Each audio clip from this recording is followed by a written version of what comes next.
Hello. Hello. How are you? Fine, and you? Good, thank you. Good.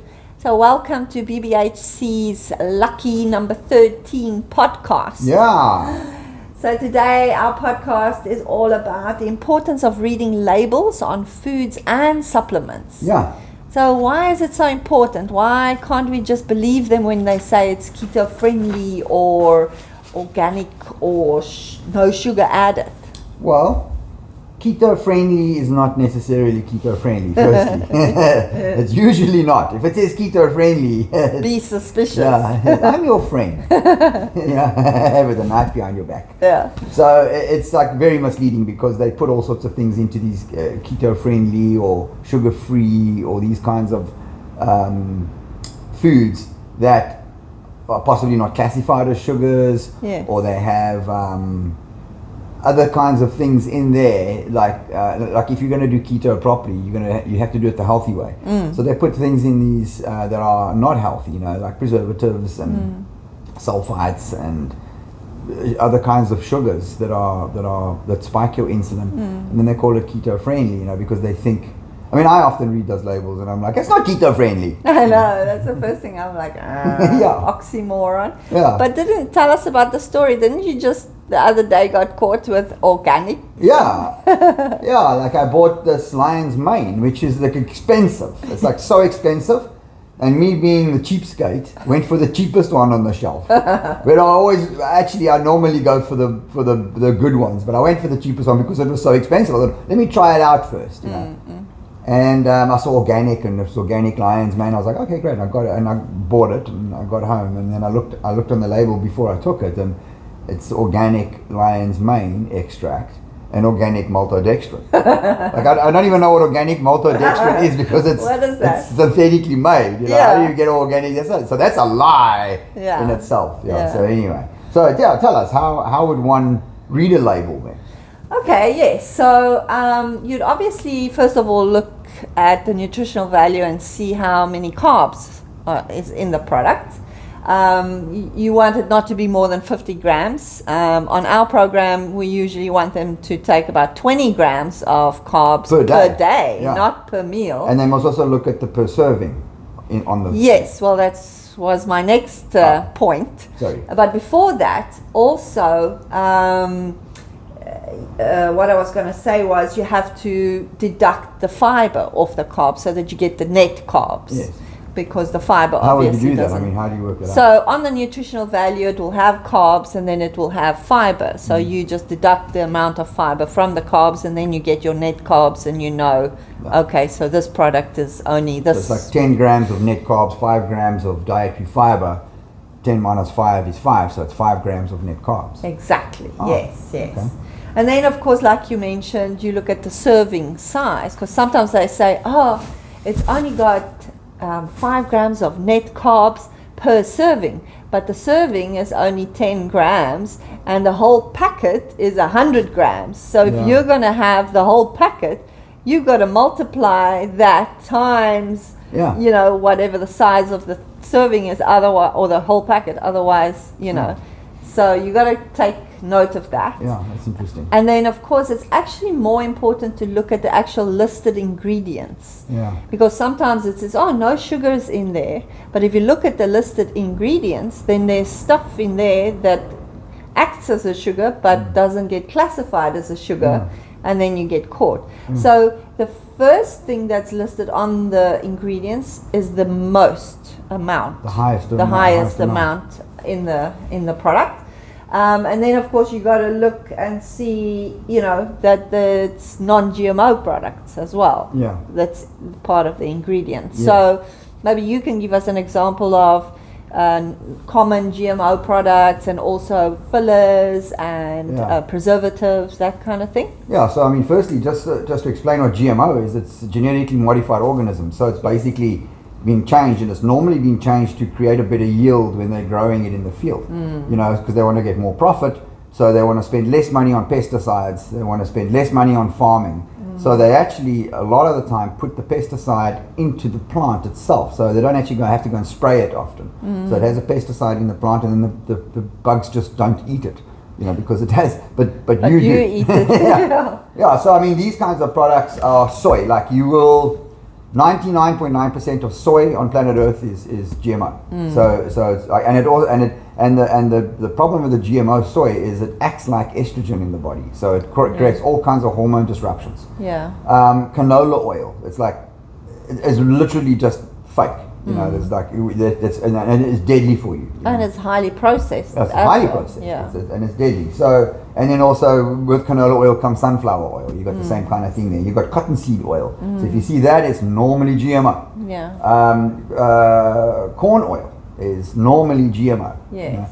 So there's all of these products that are GMO products, and you really got to watch out for that, because the thing with GMO is that if you're consuming GMOs, it'll take 15 to 25 years before they give you cancer or something similar. Oh, wow.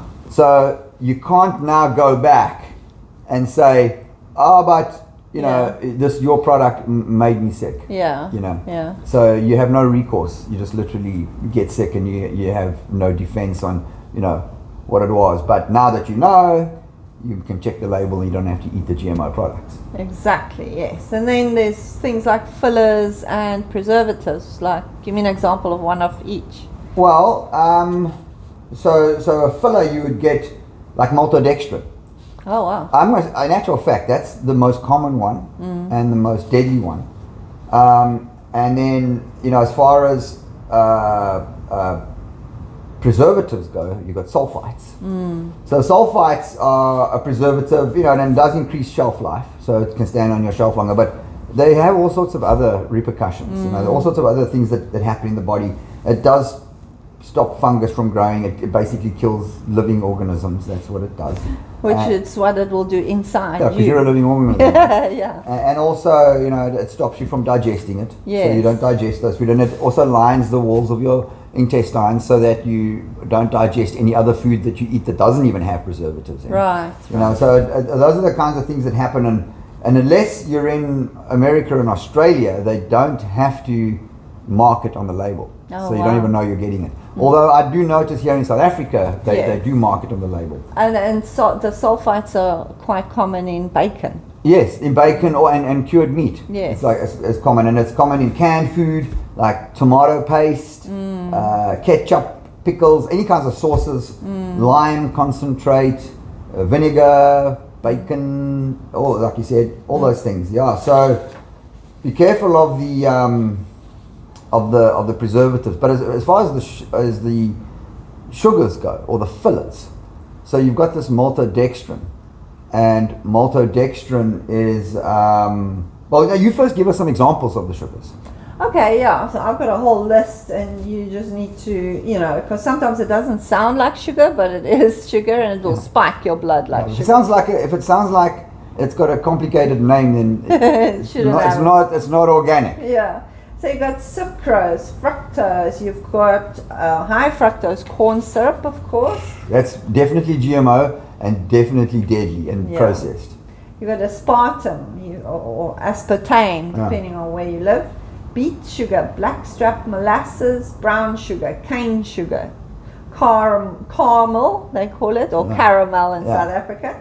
Carob syrup, caster sugar, coconut sugar, confectioner's sugar, date sugar, fruit juice concentrate, inverted sugar, barley malt, brown rice syrup, dextrin, dextrose, glucose, lactose. So the O's is sugar. All the O's, yeah. Malt syrup, maltitol, maltodextrin, and maltose. So those are all examples of sugars. Polydextrose, rice syrup, saccharin, sucralose, and the list goes on and on. They create new names all the time. Yeah. Oh no, it's got sucralose. Yeah. Yeah. So maltodextrin is one of those that doesn't get classified as a sugar, but it spikes your blood sugar higher than sugar does. Yeah. The highest on the glycemic index. It's higher than sugar on the glycemic index. So it spiked. It's the glycemic index is between 85 and 135, which is out of the roof. Yeah. So that's maltodextrin. So now you've got this thing that's not classified as a sugar. Why? Because it's man-made and it doesn't have the same chemical makeup as a sugar.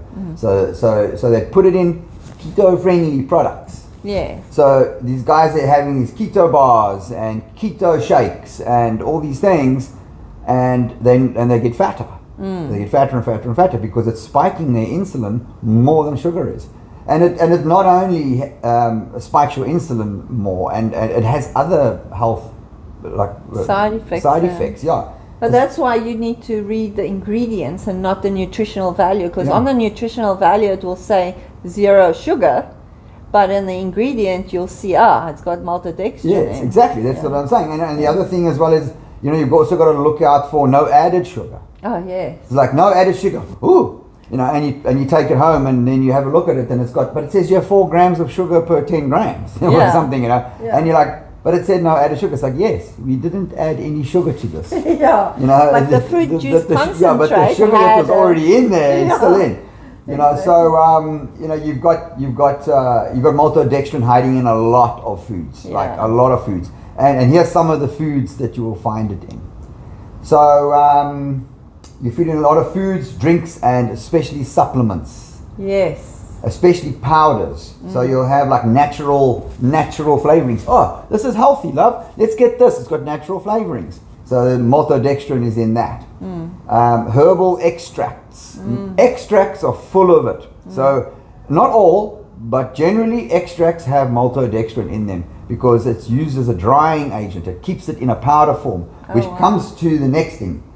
Stevia powders. Oh wow. So people are going, but I drink stevia. I'm keto, But I never lost weight on keto. Keto didn't work for me. But they were having stevia or xylitol, and they were having the powder form of it, which means it's probably got maltodextrin in it. And then MCT powders, again powder. So the MCT oil powder that. So you're like, MCT oil powder. That doesn't, they kind of don't go together, which they don't, because it has maltodextrin in it, which makes it into a powder. It's like a filler, drying agent. And then you've got fish oil powders. So, you have like capsules with fish oil powders in. So, look, we've got lovely fish oil here for our vitamin A, but it's got maltodextrin in it. Right. Protein powders. I mean, protein powders anyway should be avoided because the maltodextrin is just one of the 100 dangerous ingredients. And electrolyte powders. Oh wow. Often electrolyte powders, so you get sugar-free. I found these sugar-free electrolyte powders. Oh, lovely. I've been looking for this, and then one of our clients will send us a photograph of their electrolyte powders, and it's like maltodextrin. And then you've got weight gain formulas, obviously, and then you have like lots of keto-friendly products, like 90%. If it's got a big badge on it, like a flashing badge on it that says keto-friendly, or keto, like you can be pretty sure that it's not keto. Keto is when it's been plucked out of the ground on an organic farm and comes straight to your kitchen. You can see what it is. That's keto. Diet products, like loads and loads of like weight loss type products. Soups are full of maltodextrin. Sauces full of maltodextrin. And even some medications have maltodextrin. And I see these even natural health products. Like you'll get your vitamin C with maltodextrin in, or you'll get your B complex with maltodextrin, or the little child's little chewy jelly sweeties that have vitamin C in them apparently, and they put maltodextrin in that to make it sweet for the little kid to eat. Meantime, the little kid's going off his head, and you don't understand why, and it's because his blood sugar's out of the roof. Yes, exactly. So that's the deal with the with the maltodextrin, and all those kinds of things. It's terrible stuff. Yeah. So if you find any of these types of ingredients on a label, what do you do? It's like, me. I'm like, I walk to the shelf. I'm like, no, next. No, and I put it back, and it's like almost like I even go into apathy when I even walk to any shelf these days. For a product. Oh, that looks nice. It says keto friendly. Let me have a look. And then I have a look. But I must say, I'm happy to see more and more people in the shop reading labels. Reading labels. I love it. That's good. And you always look at them, and they're usually in shape. Yes. They're usually people who are in shape and they look healthy. And then you pick it up and Yeah. Ha! Put Yeah, it not that. feeding my kids that. You know? Yes, exactly. Yeah. Cool. So yeah, that's what you should look out for and be Yeah. more vigilant. Yeah, all right. So then, what's our next episode going to be about? Well, that's going to be exciting. It's going to be an interview with one of our clients who's yes. actually lost like more Must be than 70 pounds, pounds by now. Yes. So I'm excited to do that. And you should definitely subscribe to the BBHC podcast channel so that you don't miss out on our podcasts. Yeah, and then you can get some more data on, practical things to do. Yeah. To stay healthy and lose weight. Yeah. Thanks for joining us. Yeah, thanks for joining us. See you next time. Yep.